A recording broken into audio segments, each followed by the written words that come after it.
Eto na, sinagot na po ng Malacanang sa magitan po ni Communication Undersecretary Attorney Claire Castro ang mga banat ni Sara Duterte na hindi daw trabaho ng Pangulo ang mag-photo op. At saka sinabi rin ni Sara Duterte kahapon doon sa press conference kamakalawa na bobo raw ang administrasyon. Nako, ang tindi niyan. Ito yung paliwanag ng Malacanang tungkol dyan. Pakinggan po nyo mabuti ang matapang at malinaw na sagot ni Atty. Castro. Dapat maramdaman ng tao. Hindi po ito pang photo ops lang. Ito ay nagsisilbing babala sa mga kriminal. At nagsisilbi rin po itong inspirasyon sa taong bayan na nagnanais na masawata ang illegal na droga. Mas maganda po siguro talaga na pasinayaan at makita mismo ng Pangulo ang pagsira sa mga illegal na droga na ito kaysa po walang gawin sa mga nawalang illegal na droga sa magnetic lifter. Kailan nga po ito nawala? 2018? Yan. At baka po nakalimutan din po ng Vice Presidente na ang kanyang ama ay nagkaroon din po ng pagwi-witness sa incineration ng 7.51 billion dangerous drugs sa Cavite. Ito po, baka po nakalimutan niya po ito. Baka pwede nating palakihan. Kailan po ba ito? Wait lang. 2020 lamang. So, baka nakalimutan po ito ni Vice Presidente. So, ang pagtatrabaho po naman ay hindi dapat itago. Dapat nakikita ng taong bayan. Dapat nagre-report ang Pangulo sa taong bayan. Maraming salamat. Lisa Cabato. Next question, Ivy Reyes, Bilyonaryo. Ayan o. So, mga ganyan pa. Hi, Isa. Good morning. Still on VP Sara po.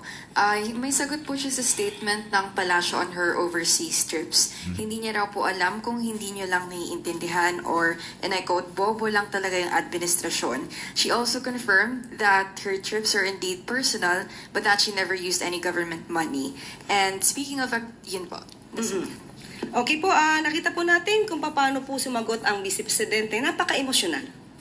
Sabi nga po natin, may kasabihan po na when emotions are high, intelligence is low. Never speak out of anger. Dahil maliwanag po sa ulat na personal trip ang ginawa po niya. At hindi natin kino-question. Ang sabi po natin noong nakaraan ay it's her choice.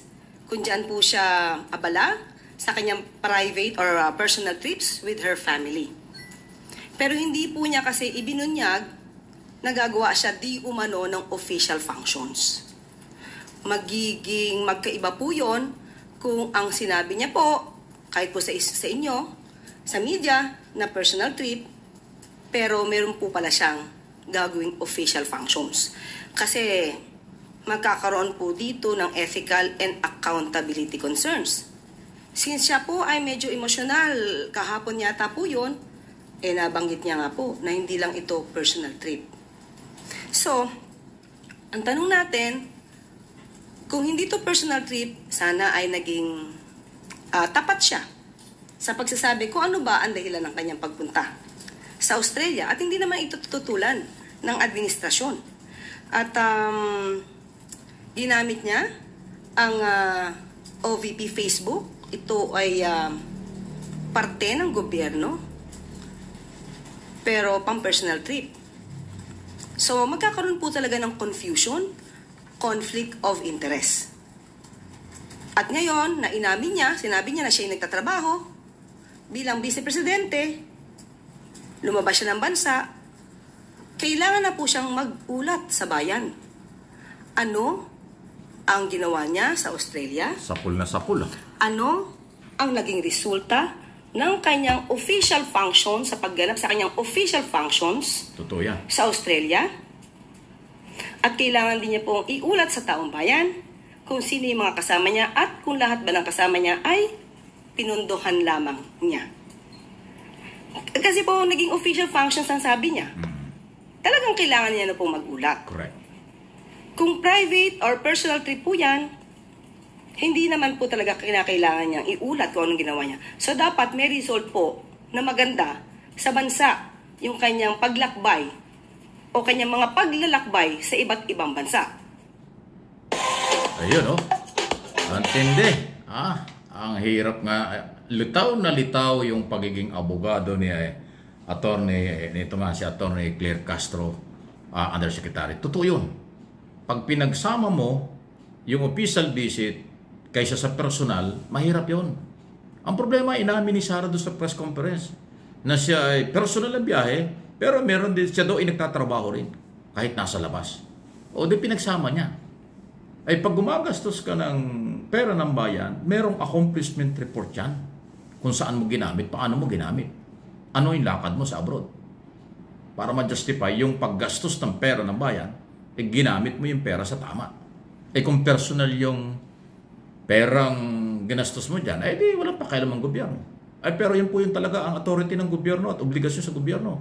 Pag gumastos ka at nagtrabaho ka sa loob at labas ng bansa at official, yan ay gastos ng pamahalaan.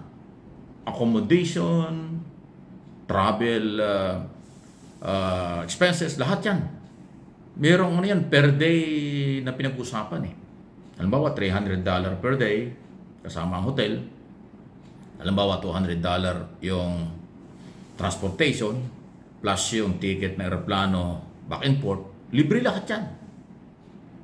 Basta lahat ng gasto sa abroad pag official, libre yan, pera ng bayan ang ginagamit. Kaya kung nagtrabaho si Sara sa abroad bilang Vice President, dapat yun ay mayroong kaakibat na accomplishment report na kanyang ilalabas sa bayan na ito yung aking lakad, ito yung aking nagastos, ito yung kabutihan para sa bansa. Ganun Ngayon kung personal, wala tayong pakialam doon. Kaso sinabi niya personal at official ang biyahe. Alam mo naman, pag nagbibiyahe ang isang government official, hindi pwede mag-isa yan. Kasama ang mga staff, kasama ang bodyguard, lalo na yan, Vice President, maraming kasama ang PSG yan. Magkano ang ticket yan? Magkano ang accommodation yan? Lahat yan nakakwarto ng mga hotel.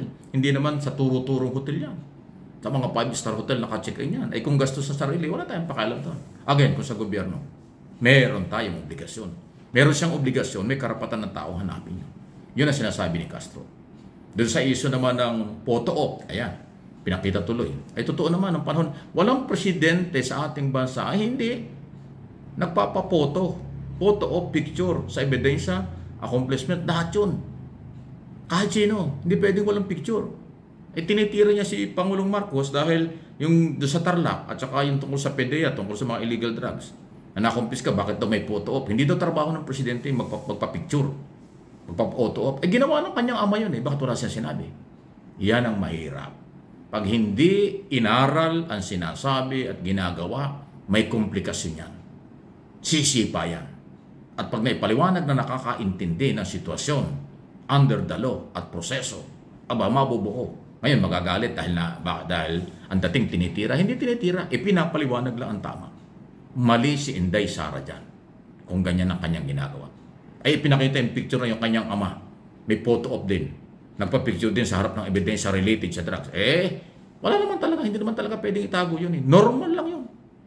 Kahit sino, kahit nga pulis, nagpapa-photo op Yung picture kahit saan, lalo na ngayon social media, napakadaling gawin at yan walang masamang gawin. Tapos sasabihin ng Vice President, hindi trabaho ng Presidente ang magpa-photo op. Ewan ko sa iyo. Ewan ko sa inyo. Please like and share, subscribe and follow. Humihinga pa ng malalim si Inday doon sa press conference Parang ang piling matalino siya. Pero pag ganitong paliwanag, sino nga na matalino? Bahala na kayo.